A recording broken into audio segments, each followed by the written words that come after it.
So ఈరోజు మనము హైదరాబాద్ రాజ్యంలో సంఘ సంస్కరణ ఉద్యమాలు అంటే తెలంగాణ సామాజిక సాంస్కృతిక చరిత్రలో భాగంగా ఈ టాపిక్ను చర్చిద్దాం. మనకి హైదరాబాద్ రాజ్యంలో 20వ శతాబ్దంలో అనేక సంఘ సంస్కరణ ఉద్యమాలు వచ్చాయి. అలాంటి ఉద్యమాలలో మనది ఆది హిందూ ఉద్యమం అనేది ఒక ప్రధానమైన ఉద్యమం. ఈ ఆది హిందూ ఉద్యమం అనేది అస్పృశ్యతకు అంటరాని తనానికి వ్యతిరేకంగా జరిగింది. ఈ అస్పృశ్యత ఆది హిందూ ఉద్యమానికి భాగ్యారెడ్డి వర్మ సంఘ సంస్కర్త నాయకత్వం వహించడం జరిగింది. ఆయనే భాగ్యారెడ్డి వర్మ హైదరాబాద్ రాజ్యంలో జరిగిన దళిత ఉద్యమాలకు ఈ పునాది వేసిన వ్యక్తి. తర్వాత అంటరానితనాన్ని నిర్మూలించే లక్ష్యంతో ఆయన ఈ ఉద్యమం సాగింది. ఇది 1906 సంవత్సరంలో భాగ్యారెడ్డి వర్మ అస్పృశ్యత నిర్మూలన ఉద్యమాన్ని హైదరాబాద్లో ప్రారంభించడం జరిగింది. అంటే ఈ దేశంలో అంటరాని వారు మూలవాసులను భావించి ఆయన వీరికి ఆది హిందువులని పేరు పెట్టడం జరిగింది. అదేవిధంగా భాగ్యారెడ్డి వర్మ న్యాయ పంచాయతీలు అనే దాన్ని ఏర్పాటు చేసి ఈ యొక్క దళితులకు ప్రత్యేక న్యాయస్థానాలను ఏర్పాటు చేయడం జరిగింది. అంటే మనకు భాగ్యారెడ్డి వర్మ హైదరాబాదులో దళితుల సమస్యలను పరిష్కరించడానికి న్యాయ పంచాయతీలు ఏర్పాటు చేశాడు. అవి ప్రభుత్వ న్యాయస్థానాల వలె పనిచేసేవి. తర్వాత హరిజనుల సమస్యల పరిష్కారం కోసము ఆయన ఒక పత్రిక కూడా నడిపిండు. ఆ పత్రిక పేరు హైదరాబాద్ అనే తెలుగు పత్రిక కూడా ఆయన నడపడం జరిగింది. సో భాగ్యారెడ్డి వర్మ ఈ యొక్క 1906 సంవత్సరంలో జగన్ మిత్ర మండలి అనే సంస్థను స్థాపించాడు. తర్వాత ఈ సంస్థ సభ్యులు మరి వాళ్ళ యొక్క విధి విధానాలు ఏంటంటే, ఈ సంస్థ సభ్యులు అస్పృశ్యత నిర్మూలన లక్ష్యంగా హరికథలు, భజనలు మొదలైన వాటి ద్వారా ప్రజల్లో చైతన్యం కలిగించడం జరిగింది. తర్వాత అదేవిధంగా భాగ్యారెడ్డి వర్మ క్రీస్తకం 1911 సంవత్సరంలో ఆది హిందూ సోషల్ సర్వీస్ లీగ్ అనే సంస్థను స్థాపించడం జరిగింది. తర్వాత భాగ్యారెడ్డి వర్మ 1915 సంవత్సరంలో స్వస్తిక్ దళ్ అనే సంస్థను కూడా ఏర్పాటు చేశాడు. ఈ సంస్థ సభ్యులు పలు సేవా కార్యక్రమాల్లో పాల్గొనేవారు. దీనిలో ప్రధానంగా మనకు బాలక్ కుముద్, తర్వాత ధర్మవీర్, తర్వాత వామన్ నాయక్ అనే వారు సభ్యులుగా ఉండేవారు. తర్వాత అదేవిధంగా భాగ్యారెడ్డి వర్మ ఆది హిందూ వాలంటీర్ కోర్ అనే దళాన్ని ఏర్పాటు చేయడం జరిగింది. ఈ విధంగా ఈ దళంలో 35 మంది వాలంటీర్లు లేదా స్వచ్ఛంద సేవకులు ఉంటారు. వీరు కలరా అతిసార వ్యాధుల వంటివి వచ్చినప్పుడు ప్రజలకు సహాయం చేసేవారు. అతివృష్టి అనావృష్టి కలిగినప్పుడు ముఖ్యంగా మూసీ నదికి మాటికి వరదలు వచ్చేవి. ఆ వరదల సమయంలో అనేక మంది చనిపోవడం, అనేక మంది ప్రజలు నిరాశ్రయులు కావడం జరిగేది. ఆ సందర్భాల్లో ఈ స్వచ్ఛంద సేవా దళము వీరందరికీ కూడా ప్రజలకు సేవ చేస్తూ వచ్చేది. అదేవిధంగా మనకు భాగ్యారెడ్డి వర్మ క్రీస్తకం 1914 సంవత్సరంలో హైదరాబాద్లోని హనుమాన్ టెక్డీలో బ్రహ్మ సమాజాన్ని స్థాపించడం జరిగింది. తర్వాత 1915 సంవత్సరంలో భాగ్యారెడ్డి వర్మ సంఘ సంస్కార నాట్య మండలి అనే సంస్థను ఏర్పాటు చేశాడు. ఈ సంస్థ సాంఘిక దురాచారాలపై యొక్క మూడు నాటకాలను ప్రదర్శించేది. దీనిలో ప్రధానమైన నాటకము సత్య హరిశ్చంద్ర. తర్వాత భాగ్యారెడ్డి వర్మ 1915 సంవత్సరంలో దక్కన్ హ్యుమానిటేరియన్ లీగ్ అనే సంస్థను స్థాపించడం జరిగింది. అదేవిధంగా భాగ్యారెడ్డి వర్మ 1916 సంవత్సరంలో విశ్వ గృహ పరిచారిక సమ్మేళనం అనే సంస్థను స్థాపించాడు. మరి ఈ సంస్థ ముఖ్య లక్ష్యం ఏంటంటే పనివారి సమస్యల గురించి ఇది పనిచేసేది. భాగ్యారెడ్డి వర్మ దేవదాసి నిర్మూలన సంఘాన్ని స్థాపించి దేవదాసి వ్యవస్థ నిర్మూలనకు కృషి చేయడం జరిగింది. తర్వాత ఈయన కృషి వల్లనే ఈ 1934 సంవత్సరంలో హైదరాబాద్ నిజామైన ఉస్మాన్ అలీ ఖాన్ యొక్క దేవదాసి వ్యవస్థను నిషేధిస్తూ చట్టం చేయడం జరిగింది. తర్వాత మనకి ఈ కాలంలో భాగ్యారెడ్డి వర్మ ఆది హిందూ సామాజిక సేవా సమాఖ్య అనే సంస్థను కూడా స్థాపించాడు. ఈ విధంగా మనకు ఆది హిందూ సామాజిక సేవా సమాఖ్యను భాగ్యారెడ్డి వర్మ 1921 సంవత్సరంలో స్థాపించడం జరిగింది. తర్వాత భాగ్యారెడ్డి వర్మ హైదరాబాద్ నగరంలో అనేక ఆది హిందూ మహాసభలు కూడా జరిపించడం జరిగింది. ఆ విధంగా ఆయన ఈ యొక్క 1921 సంవత్సరం నుండి 1924 సంవత్సరాల మధ్య ఈ ఆది హిందూ సభలు జరిగాయి. తర్వాత మొట్టమొదటి ఆది హిందూ సభ 1921 సంవత్సరంలో హైదరాబాద్లో బెల్గాం నివాసి అయిన పాపన్న అధ్యక్షతన జరిగింది. అదేవిధంగా రెండవ మహాసభ 1922 సంవత్సరంలో రెండవ మహాసభ వామన్ నాయక్ అధ్యక్షతన జరిగింది. అదేవిధంగా మూడవ మహాసభ 1923 సంవత్సరంలో కేశవరావు కొరాట్కర్ అధ్యక్షతన జరిగింది. అదేవిధంగా నాలుగవ ఆది హిందూ మహాసభ 1924 సంవత్సరంలో రాజా ధన్రాజ్ గిరిజీ అధ్యక్షతన జరిగింది. ఈ విధంగా 1931 సంవత్సరం నవంబర్ 7వ తేదీన సికింద్రాబాద్లోని బొల్లారంలో భాగ్యారెడ్డి వర్మ అధ్యక్షతన నిజాం రాష్ట్ర ఆది హిందూ రాజకీయ సదస్సు జరిగింది. 1936 సంవత్సరంలో భాగ్యారెడ్డి వర్మ భాగ్యనగర్ అనే పత్రికను ప్రారంభించడం జరిగింది. ఇది ఆది హిందూ అనే పత్రికగా పేరు మార్చుకొని ఒక మాస పత్రికగా నడిచింది. తర్వాత భాగ్యారెడ్డి వర్మ తర్వాత మరొక ముఖ్య నాయకుడు, హైదరాబాద్లో మరొక ముఖ్య నాయకుడు బిఎస్ వెంకట్రావు. బిఎస్ వెంకట్రావు యొక్క ప్రముఖ దళిత ఉద్యమ నేత. ఈయన 1922 సంవత్సరంలో ఆది ద్రావిడ సంఘాన్ని స్థాపించడం జరిగింది. అదేవిధంగా వెంకట్రావును హైదరాబాద్ అంబేద్కర్ అని అంటారు. వెంకట్రావుకు హైదరాబాద్ అంబేద్కర్గా ప్రసిద్ధి చెందాడు. తర్వాత వెంకట్రావు బిఎస్ వెంకట్రావు దేవదాసి వ్యవస్థ నిర్మూలనకు కృషి చేయడం జరిగింది. అదేవిధంగా 1937 సంవత్సరంలో అరుంధతీయులలో చైతన్యం కోసం జాంబవర్ణ సేవా సమితి హైదరాబాద్ నగరంలో ఏర్పడింది. ఇది మనకు దళిత ఉద్యమాల గురించిన ముఖ్యాంశాలు.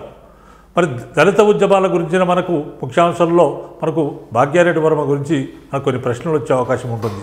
అంటే హైదరాబాదు దళిత ఉద్యమ నాయకుడు ఎవరని కానీ, లేదా జగన్ మిత్రమండలి ఎప్పుడు ఏర్పడిందని కానీ, ఇప్పుడు నేను ఇచ్చిన సంస్థలు ఎప్పుడు ఏర్పడ్డాయని కానీ, ఆది హిందూ మహాసభలు ఎప్పుడు జరిగాయని కానీ, ఈ విధంగా మనకు ప్రశ్నలు అడిగే అవకాశం ఉంది. కాబట్టి అభ్యర్థులు దీన్ని గమనించగలరు.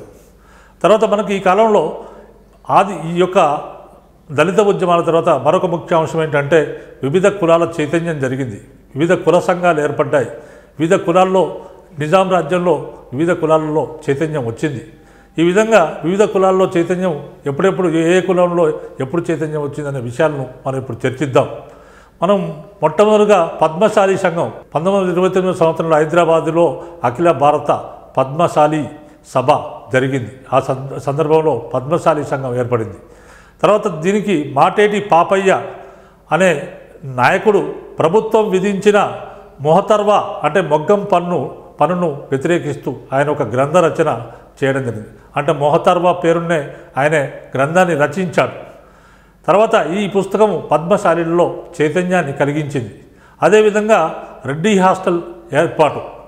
రెడ్డి హాస్టల్ను 1918 సంవత్సరంలో రాజా బహదూర్ వెంకట్రామరెడ్డి హైదరాబాద్ కోత్వాల్ అంటే పోలీస్ కమిషనర్ కొండా వెంకటరంగారెడ్డి మొదలైన వారి చొరవతో స్థాపించడం జరిగింది.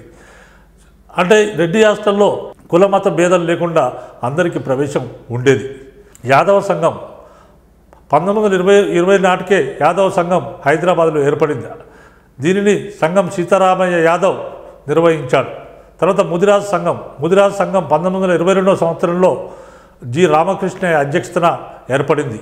అదేవిధంగా గౌడ సంఘం 1925లో చిరాగు వీరన్న గౌడ కులస్తుల కోసం ఆయన హాస్టళ్లను ఏర్పాటు చేయడం లేదా వసతి గృహాలను ఏర్పాటు చేయడం జరిగింది. తర్వాత నాయి బ్రాహ్మణ సంఘం 1931లో హైదరాబాద్లో నాయి బ్రాహ్మణ సభ ఏర్పడింది. దీనికి కార్యదర్శి జనపాల రఘురాం. సో మనకు నెక్స్ట్ వచ్చేసి విశ్వబ్రాహ్మణ సంఘం 1932 సంవత్సరంలో కొల్లాపూర్లో విశ్వబ్రాహ్మణ మహాసభ నిర్వహించారు. అదేవిధంగా నెక్స్ట్ వచ్చేసి మనకు మున్నూరు కాపు సంఘానికి సంబంధించి 1935 సంవత్సరంలో నిజాం రాష్ట్రాంధ్ర మున్నూరు కాపు మహాసభ జరిగింది. దీనికి మనకు బొజ్జా నరసింహులు మున్నూరు కాపు కులాభ్యుదయము అనే గ్రంథాన్ని రచించడం జరిగింది. అదేవిధంగా నెక్స్ట్ వచ్చేసి మనకు కులకర్ణి సంఘాన్ని ఏర్పాటు చేసిన వాడు గంగరాజు రఘునాథరావు.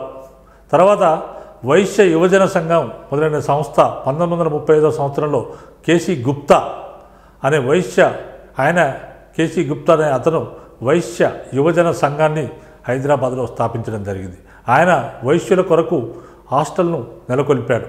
అదేవిధంగా మనకు సుతారి సంఘం 1946 సంవత్సరంలో ఈ యొక్క సూర్యాపేటలో సుతారి సంఘం ఏర్పడింది. అదేవిధంగా కత్రీ సంఘం 1945లో అఖిల భారత కత్రీ మహాసభ జరిగింది. ఈ యొక్క రామకృష్ణానంద కత్రీ అనే అతను ఈ యొక్క వారి కత్రీ జాతి చరిత్రను రచించడం జరిగింది, వెలువరించడం జరిగింది. ఇవన్నీ కూడా కుల సంఘాలు హైదరాబాద్ రాజ్యంలో నిజాం కాలంలో ప్రాచుర్యంలోకి వచ్చాయి. వాళ్ళలో ఈ విధంగా కుల సంఘాలు ఏర్పడడం వల్ల ఈ భిన్న కులాల్లో చైతన్యం వచ్చి వారి అభివృద్ధి కార్యక్రమాలు ముందుకు తీసుకుపోవడం జరిగింది. మరి అదేవిధంగా మరి కుల సంఘాలతో పాటు స్త్రీల సంఘాలు సంస్థలు కూడా హైదరాబాద్ రాజ్యంలో చాలా ఉన్నాయి. అనేక మంది స్త్రీలు స్వాతంత్రోద్యమంలో పాల్గొన్నారు, వివిధ రంగాల్లో స్త్రీలు రాణించారు. మనం హైదరాబాద్లో మరి స్త్రీల సంఘాలు సంస్థల విషయానికి వస్తే హైదరాబాద్లో మొట్టమొదటి స్త్రీ సంఘము భారత మహిళా సంఘము. ఇది 1907 సంవత్సరంలో స్థాపించబడింది.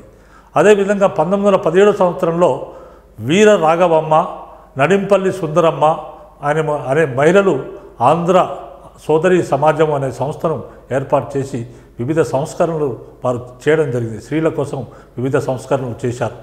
అదేవిధంగా మనకు the women's association for educational and social advancement అనే సంస్థ 1922 సంవత్సరంలో మార్గరెట్ ఇన్ కజిన్స్ అనే ఈ యొక్క యూరోపియన్ లేడీ ప్రోత్సాహంతో ఈ సంస్థ ఏర్పడి ఇది అనేక సెమినార్లను నిర్వహించడం జరిగింది. అదేవిధంగా మనకు 1925 సంవత్సరంలో నడింపల్లి సుందరమ్మ, పండిత వీరరాఘవమ్మ, అదేవిధంగా లోకనంది జానకమ్మ, తర్వాత వీళ్ళందరూ కలిసి మహిళా మనులందరూ కలిసి హైదరాబాద్లో ఆంధ్ర సోదరి సమాజం అనే సంస్థను ఈ యొక్క ఏర్పాటు చేయడం జరిగింది. ఈ సమాజం సావిత్రి అనే పత్రికను కూడా నడిపింది. ఈ పత్రిక స్త్రీల అభ్యున్నతి కొరకు పాటుపడింది. తర్వాత 1930 సంవత్సరంలో ఏర్పడిన ఆంధ్ర మహాసభ జరిగిందని మనం గత క్లాసులో చెప్పుకోవడం జరిగింది. ఈ విధంగా 1930 సంవత్సరంలో మొట్టమొదటి ఆంధ్ర మహాసభ సురవరం ప్రతాపరెడ్డి అధ్యక్షతన యొక్క మెదక్ జిల్లా జోగిపేటలో జరిగింది. ఈ సందర్భంగా ఆంధ్ర మహిళా సభ అనే ప్రత్యేక సంస్థ ఏర్పడింది. ఈ యొక్క ఆంధ్ర మహిళా సభ మొట్టమొదటి సమావేశము ఈ యొక్క జోగిపేటలోనే ఆంధ్ర మహాసభ పక్కనే జరిగింది. మరి ఈ ఆంధ్ర మహిళా సభకు ఈ నాయకత్వం వహించిన వారు నడింపల్లి సుందరమ్మ. ఆంధ్ర మహిళా సభ మనకు గతంలో ఆంధ్ర మహాసభ గురించి మనం చెప్పుకున్నాం.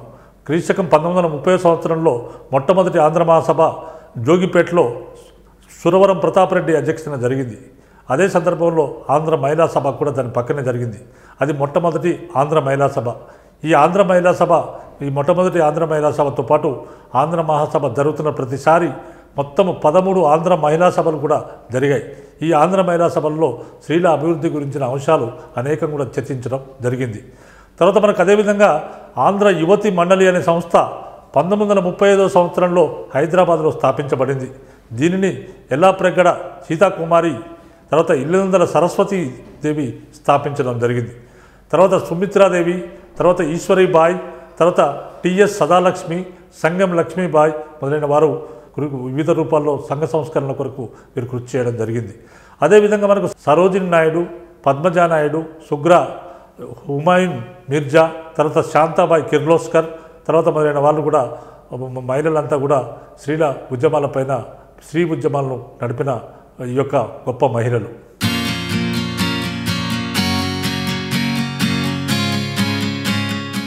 తెలంగాణలో గిరిజన పోరాటాలు అనే అంశాన్ని మనం ఇప్పుడు చర్చిద్దాం.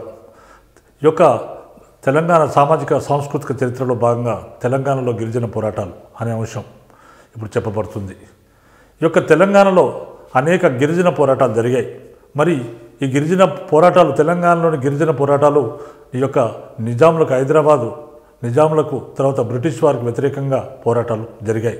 మరి ఈ విధంగా హైదరాబాద్ రాజ్యంలో జరిగిన గిరిజన పోరాటాల్లో ఈ యొక్క ప్రధాన అంశంగా మనం చెప్పవచ్చు. మరి ఈ గిరిజన పోరాటాలు ఎందుకు జరిగాయి, దీనికి గల కారణం ఏంటనే విషయాలను మనం ఇప్పుడు చర్చిద్దాం.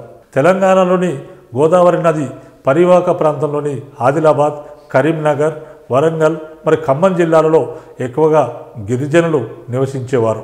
తెలంగాణలో అనేక గిరిజన పోరాటాలు జరిగాయి. ఇవి ముఖ్యంగా గిరిజనుల స్వపరిపాలనకు, తర్వాత వారి జీవన విధానాలకు, అస్తిత్వానికి ఆటంకాలు కల్పించిన బ్రిటిష్ నిజాం ప్రభుత్వాలకు వ్యతిరేకంగా ఈ పోరాటాలు జరిగాయి. మరి గిరిజనుల జీవన విధానంలో బయటి ప్రజల యొక్క అధికారుల యొక్క అనవసర ప్రమేయము తర్వాత ఆధిపత్యాన్ని గిరిజనులు వ్యతిరేకించేవారు. అదేవిధంగా పరిసర ప్రకృతిపై వారు నివసించే ప్రాంతాలపై తమ సార్వభౌమత్వానికి వ్యతిరేకంగా ఎవరు అడ్డు వచ్చినా వీరు వ్యతిరేకించడం జరిగింది. మనం హైదరాబాద్ రాజ్యం తీసుకుంటే హైదరాబాద్ రాజ్యాన్ని క్రీస్తకం 1724 సంవత్సరంలో నిజాముల్ ముల్క్ స్థాపించడం జరిగింది. మరి నిజాముల్ ముల్క్ ఔరంగాబాద్ రాజధానిగా చేసుకొని ఈ యొక్క రాజ్యాన్ని పాలించాడు. మరి నిజాముల్ ముల్క్ కాలంలో ఆయనే గిరిజనుల వ్యవహారాల్లో జోక్యం కలిగించుకోలేదు. మరి ఆయన కుమారుడైన నిజాం అలీ ఖాన్ యొక్క తన రాజధానిని ఔరంగాబాద్ నుంచి హైదరాబాద్కు మార్చడం జరిగింది. ఈ విధంగా నిజాం అలీ ఖాన్ కాలంలో మరి ఒక బ్రిటిష్ వారితో ఒక ఒప్పందం జరిగింది. అదే సైన్య సహకార ఒప్పందం. ఈ విధంగా 1800 సంవత్సరంలో నిజాం అలీ ఖాన్ బ్రిటిష్ వారితో సైన్య సహకార ఒప్పందం చేసుకున్న తర్వాత ఆయన ఈ యొక్క బ్రిటిష్ వారికి ఈ నిజాం సామంతుడు కావడం జరిగింది. ఆ సందర్భంలో మరి బ్రిటిష్ వారు ఈ యొక్క గిరిజనుల వ్యవహారాల్లో తలదూర్చడం ప్రారంభించారు. గిరిజనుల చేత వెట్టి చాకిరీ చేయించుకోవడం, తర్వాత గిరిజన భూములను ఆక్రమించుకోవడము, తర్వాత వారి వారి దగ్గర నుంచి భూమి శిస్తు వసూలు చేసుకోవడం మొదలైన కార్యక్రమాలు చేయడం మొదలుపెట్టారు. అంతేకాకుండా బ్రిటిష్ వారు అడవుల నుంచి ముడి సరుకులను తెచ్చుకునేవారు. ఈ విధంగా మరి సాలార్జంగ్ యొక్క హైదరాబాద్ రాజ్యంలో సాలార్జంగ్ అనే ప్రధానమంత్రి అనేక సంస్కరణలు ప్రవేశపెట్టడం జరిగింది. మరి ఈ సంస్కరణలు ప్రవేశపెట్టిన సందర్భంలో కూడా అనేక మంది అధికారులను వివిధ ప్రాంతాల్లో నియమించాడు. ఆ విధంగా వివిధ పన్ను అధికారులు అడవుల్లో ప్రవేశించి గిరిజనులపైన డామినేట్ చేయడం ప్రారంభించారు. దాంతో ప్రభుత్వం వారి జీవన విధానంలో వారి యొక్క ప్రభుత్వం యొక్క జోక్యము, తర్వాత బ్రిటిష్ వారి జోక్యం వల్ల ఈ గిరిజన పోరాటాలు అనేవి ప్రారంభం కావడం జరిగింది. తర్వాత మన గిరిజన పోరాటంలో మనం ప్రధానంగా తీసుకుంటే ఇద్దరు వ్యక్తులు, గొప్ప వ్యక్తులు, గిరిజన పోరాటాలు చేసిన వ్యక్తులు. వారిలో మొట్టమొదటి వారు రాంజీ గోండ్, రెండవ వ్యక్తి కొమరం భీం. తర్వాత మనకు రాంజీ గోండ్ యొక్క తిరుగుబాటు, ఆయన యొక్క ఉద్యమం, ఆయన తిరుగుబాటు గురించి మనం ఇప్పుడు చర్చిద్దాం. 1857 సంవత్సరంలో ఈ యొక్క సిపాయిల తిరుగుబాటు జరిగిన కాలంలోనే మధ్య భారతదేశంలోని గోండ్వానా ప్రాంతంలో భాగమైన ఆదిలాబాద్ జిల్లాలో ఆదివాసీల నాయకత్వంలో రాంజీ గోండ్ ఆధ్వర్యంలో ఈ యొక్క గొప్ప రోహిల్లా తిరుగుబాటు జరిగింది. ఈ తిరుగుబాటు దేశంలోనే ఆదివాసీ తొలి చారిత్రక పోరాటంగా నిలిచింది ఈ తిరుగుబాటు. మరి ఈ బ్రిటిష్ వారి పరిపాలనలో తర్వాత గిరిజనులు అనేక కష్ట నష్టాలకు గురయ్యారు. మరి గోండులకు ఒక రాజ్యం ఉండేది. బ్రిటిష్ వారు రాకముందు గోండులకు ఒక రాజ్యం ఉండేది. బ్రిటిష్ వారు ఈ విధంగా రావడంతోనే ఈ యొక్క గోండు రాజ్యాన్ని నాశనం చేశారు. వారి అస్తిత్వాన్ని దెబ్బతీశారు. వారిని తీవ్రంగా అవమానించారు. మరి దీనిలో భాగంగా ఈ యొక్క బ్రిటిష్ వారు గిరిజనులను పీడించి తర్వాత విపరీతమైన పన్నులను వారి దగ్గర నుంచి వసూలు చేయడము, తర్వాత వారి చేత వెట్టి చాకిరీ చేయించుకోవడం మొదలైన కార్యక్రమాలు చేపట్టడం జరిగింది. మరి ఇలాంటి పరిస్థితుల్లో వీరితో వెట్టి చాకిరీ చేయించుకునే కార్యక్రమం చేపట్టేటప్పటికీ గిరిజనులు బ్రిటిష్ వారికి వ్యతిరేకంగా పోరాటం ప్రారంభించడం జరిగింది. ఇలాంటి పరిస్థితుల్లో బ్రిటిష్ వారి పరిపాలనకు వ్యతిరేకంగా అదేవిధంగా నిజాం పరిపాలనకు వ్యతిరేకంగా కూడా ఈ యొక్క గోండులు పోరాటం చేయడం జరిగింది. గోండు గిరిజనులు పోరాటం చేయడం జరిగింది. మరి ఈ గోండు గిరిజనులు పోరాటానికి నాయకత్వం వహించిన వాడు రాంజీ గోండ్, మార్చికొల్లా రాంజీ గోండ్. ఆదిలాబాద్ జిల్లా ఆసిఫాబాద్ దగ్గర ఉన్న జనగాంను కేంద్రంగా చేసుకుని 1836 సంవత్సరం నుంచి 1860 సంవత్సరాల మధ్య బ్రిటిష్ వారిని ముప్పు తిప్పలు పెట్టడం జరిగింది. ఉత్తర భారతదేశ సిపాయిల తిరుగుబాటు నాయకుడైన తాంతియా తోపే అనుచరులైన రోహిల్లాలు ఆదిలాబాద్ జిల్లా నిర్మల్ను కేంద్రంగా చేసుకొని బ్రిటిష్ వారికి వ్యతిరేకంగా పోరాటం చేశారు. వీరికి రాంజీ గోండ్ యొక్క సహాయం లభించింది. ఈ విధంగా రోహిల్లాలు తర్వాత గోండులు ఇద్దరు కలిసి బ్రిటిష్ వారికి వ్యతిరేకంగా పోరాటం చేశారు. మరి రోహిల్లాలకు గోండులకు ఇద్దరు కలిసి 500 మంది సభ్యులు ఉండేవారు. 500 మంది మంది మార్బలం ఉండేవారు. మరి రోహిల్లాలకు నాయకుడు హాజీ, గోండులకు నాయకుడు రాంజీ గోండ్. తర్వాత ఈ విధంగా మరి బ్రిటిష్ సైన్యం ఆదిలాబాద్ నుండి నిజామాబాద్ వరకు ఎటు కదిలినా వీరిద్దరు కలిసి బ్రిటిష్ సైన్యాన్ని దెబ్బతీసేవారు. 1860లో నిర్మల్లో గోండులు మరియు రోహిల్లాలకు బ్రిటిష్ వారికి మధ్య ఈ యొక్క యుద్ధం జరిగింది. దీనిలో ఈ యొక్క రోహిల్లాల నాయకుడైన హాజీ మరణించాడు.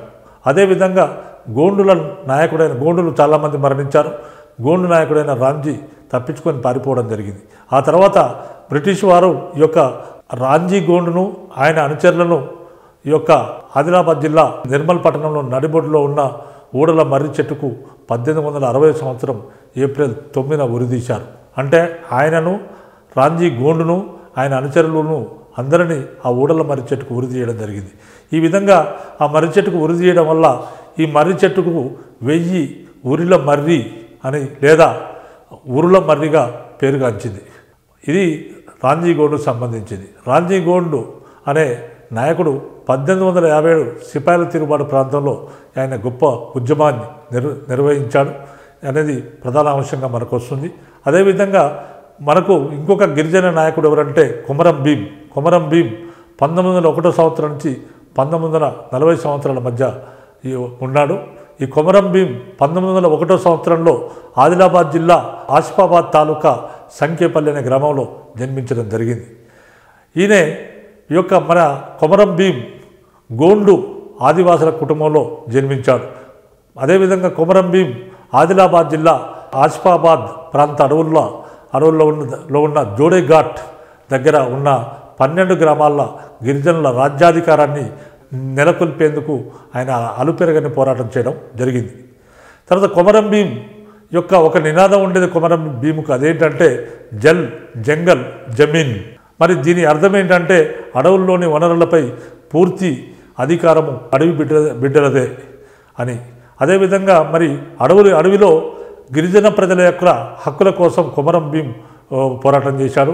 ఆయన ఏమన్నాడంటే మా గూడెంలో మా రాజ్యం అనే పేరుతో ఆయన పోరాటం చేయడం జరిగింది.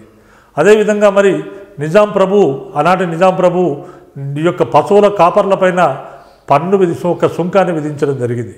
మరి అడవులలో ఉన్న పశువుల కాపర్లపైన సుంకాన్ని విధించినప్పుడు ఈ యొక్క కొమరం భీం ఈ సుంకానికి వ్యతిరేకంగా ఈ యొక్క పోరాటాన్ని మొదలుపెట్టాడు. ఈ పోరాటంలో గిరిజనులందరినీ కూడా ఒక్క తాటిపైకి తీసుకొచ్చి ఆయన పోరాటం నడిపించిన ఘనత కొమరం భీంకే దక్కుతుంది. సో మన కొమరం భీం 1928 సంవత్సరం నుంచి 1940 సంవత్సరం మధ్య ఈ యొక్క హైదరాబాద్ నిజాం నవాబుకు ఒక సింహస్వప్నంలాగా ఆయన మారడం జరిగింది. ఎందుకంటే ఆయన ఈ మధ్యకాలంలోనే చాలా బ్రహ్మాండమైన పోరాటాన్ని చేయడం జరిగింది. మరి కుర్దు పటేల్ అనే ఒక నమ్మక ద్రోహి ఇచ్చిన సమాచారంతో నిజాం పోలీసులు మరియు సైన్యము ఈ యొక్క కొమరం భీం స్థావరాన్ని ముట్టడించడం జరిగింది. మరి ఈ విధంగా కొమరం భీము పక్షానికి తర్వాత ఈ యొక్క నిజాం పోలీసులు తర్వాత సైన్యానికి ఇరుపక్షాలకు మధ్య బాబీ గరీ కొండల్లో జరిగిన గొప్ప యుద్ధం జరిగింది. ఈ పోరాటంలో కొమరం భీం 1940 సంవత్సరం సెప్టెంబర్ 1వ తేదీన ఈ యొక్క ఆదివాసీలు పవిత్రంగా భావించే ఆశ్వయుజ శుద్ధ పౌర్ణమి రోజున వీరమరణం పొందడం జరిగింది. ఈ విధంగా కొమరం భీం మరి గిరిజన హక్కుల కోసం గొప్ప పోరాటం చేసి ఆయన వీరమరణం చెందడం జరిగింది.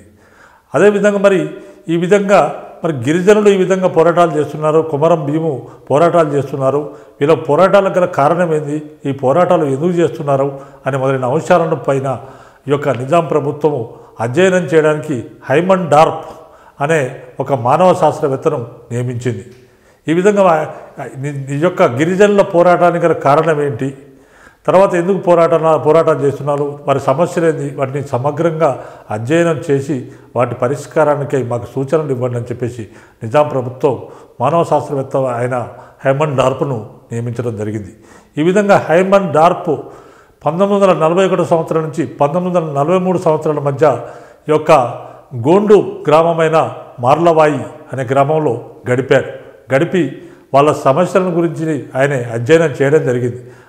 విస్తృతంగా అధ్యయనం చేసి ఆయన తన నివేదికను నిజాం ప్రభుత్వానికి ఈ యొక్క సమర్పించడం జరిగింది. మరి ఈ రిపోర్ట్లో ఏం చెప్పాడంటే గిరిజనుల యొక్క సమస్యలు ఏందనే విషయం ఏం చెప్పాడంటే ఆయన గిరిజనులకు విద్య లేకపోవడం ఒక కారణం, తర్వాత వారికి భూమి లేకపోవడం, వాళ్ళ భూముల పరాయీకరణ అంటే వాళ్ళ భూములను గిరిజనేతరులు వచ్చి ఆక్రమించుకోవడం, అంటే నాగరికులు ఎవరో మైదాన ప్రాంతాల నుంచి వచ్చి వారి భూములను ఆక్రమించుకొని వారికి భూములు లేకుండా చేస్తున్నారు. వారు పోడు వ్యవసాయం చేస్తారు, ఒక దగ్గర వ్యవసాయం చేస్తే ఈ సంవత్సరం చేస్తే మళ్ళీ వచ్చే సంవత్సరం ఇంకో దగ్గరికి పోతారు. ఈ లోప ఇక్కడ చేసిన భూమిని ఇంకో దగ్గరికి వాళ్ళు పోయి అక్కడ చేస్తున్నంతలోనే ఈ యొక్క నాగరికులు ఎవరైతే మైదాన ప్రాంతాల నుంచి వచ్చారో వాళ్ళు ఆ భూములను ఆక్రమించుకుంటున్నారు. ఎవరైతే బయటి వ్యక్తుల యొక్క ప్రమేయం వలనే గిరిజన పోరాటాలు జరుగుతున్నాయి. కాబట్టి గిరిజనులకు భూములు లేవు, వాళ్ళకి భూములు ఇవ్వాలి. అదేవిధంగా వారికి విద్య లేదు, వారి విద్య కొరకు అనేక పాఠశాలలు ఏర్పాటు చేసినట్లయితే మనకు మంచి వాళ్ళ యొక్క తిరుగుబాటు అనేది ఆగిపోతుందని చెప్పేసి హైమన్ డార్ప్ తెలియజేయడం జరిగింది. మరి అనేక నిజామిందులో భాగంగా అనేక గిరిజన పాఠశాలలు ఏర్పాటు చేశాడు. ఈ గిరిజన పాఠశాలలో గిరిజన ఉపాధ్యాయులను ఏర్పాటు చేయడం జరిగింది. తర్వాత వాళ్ళకు భూములు కూడా పెద్ద ఎత్తున నిజాం ప్రభుత్వంలో ఇవ్వడం జరిగింది. తర్వాత ఈ విధంగా హైమన్ డార్ప్ సమర్పించిన నివేదికలోని చాలా భాగాలను అప్పటి నిజాం ప్రభుత్వంలోని రెవెన్యూ డిపార్ట్మెంట్ వారు ట్రైబల్ హైదరాబాద్ అనే పేరుతో ఒక గ్రంథాన్ని వెలువరించడం జరిగింది. సో ఇది మనకి ఈ అంశం ఈ టాపిక్లో గిరిజన పోరాటంలో మనకు తీసుకుంటే కొమరం భీం చాప్టర్ చాలా ఇంపార్టెంట్. కొమరం భీం యొక్క నినాదం ఏంటి? గతంలో మనకు గత పరీక్షల్లో కొన్ని ప్రశ్నలు వచ్చాయి. అదేంటంటే జల్ జంగల్ జమీన్ అనే నినాదము ఎవరిదని అడగడం జరిగింది. ఈ విధంగా జల్ జంగల్ జమీన్ అనే నినాదము కొమరం భీందని మనం చెప్పవచ్చు. అదేవిధంగా జోడేఘాట్ ఎవరి నివాస స్థలము, ఎవరు జన్మించారు అని అడగొచ్చు. జోడేఘాట్ అనేది కొమరం భీం అక్కడ పోరాటం చేసిన ప్రాంతం జోడేఘాట్. తర్వాత అదేవిధంగా కొమరం భీం చివరికి అంటే ఎప్పుడు చనిపోయాడనే విషయాన్ని కూడా మనకు అడిగే అవకాశం ఉంది. 1940 సంవత్సరం సెప్టెంబర్ 1వ తేదీన ఆయన బాబీజరి కొండల్లో జరిగిన పోరాటంలో మరణించడం జరిగింది. ఇది మన ముఖ్యాంశంగా చెప్పుకోవచ్చు. అదేవిధంగా మాగూడెంలో మారాజ్యం అంటే మాకు స్వపరిపాలన కావాలి, మమ్మల్ని మేమే పరిపాలించుకోవాలి, ఎవరు పరిపాలించకూడదు మమ్మల్ని అని చెప్పేసి తన స్వపరిపాలన కొరకు ఆయన పోరాటం చేశాడు. 12 గ్రామాల్లోని గిరిజనులను చైతన్యపరిచి వారిలో స్వపరిపాలన వాళ్ళే పరిపాలించడం కొరకు 12 గ్రామాల స్వాతంత్రం కొరకు ఆయన పోరాటం చేసిన గొప్ప వ్యక్తి.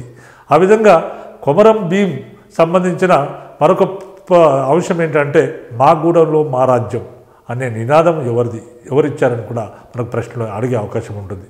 తర్వాత మరి గిరిజన ఉద్యమాలపైన మాటికి గిరిజన ఉద్యమాలు వస్తున్నాయి, దీనికి గల కారణం ఏంటి అనే విషయాన్ని అధ్యయనం చేయడానికి నిజాం ప్రభుత్వం నియమించిన కమిటీ ఏదని కూడా అడిగే అవకాశం ఉంది. ఈ విధంగా నిజాం నియమించిన కమిటీ పేరు హైమన్ డార్ప్ కమిటీ. హైమన్ డార్ప్ అనేవాడు గొప్ప మానవ శాస్త్రవేత్త. అదేవిధంగా మరి హైమన్ డార్ప్ ఈ పరిశోధన ఫలితంగా వెలువరించబడ్డ పుస్తకం ఏంటంటే ది ట్రైబల్ హైదరాబాద్. ఈ అంశాలన్నీ కూడా అభ్యర్థులు జాగ్రత్తగా అధ్యయనం చేసినట్లయితే మీకు ఇక్కడ వచ్చే క్వశ్చన్లు, గిరిజన పోరాటాల ద్వారా వచ్చే ప్రశ్నలు మీకు అన్ని సక్సెస్ఫుల్గా మీరు చేయగలుగుతారు. అదేవిధంగా మీరు ఈ మన టీవీ ద్వారా వస్తున్న ప్రోగ్రామ్స్ను చక్కగా వినియోగించుకొని వీటిని మీరు చక్కగా ఉపయోగించుకున్నట్లయితే మీకు పూర్తి స్థాయిలో మార్కులు వస్తాయి. మీరు గ్రూప్ 2 ఉద్యోగాలు అందరికీ వచ్చే అవకాశం ఉంటుంది.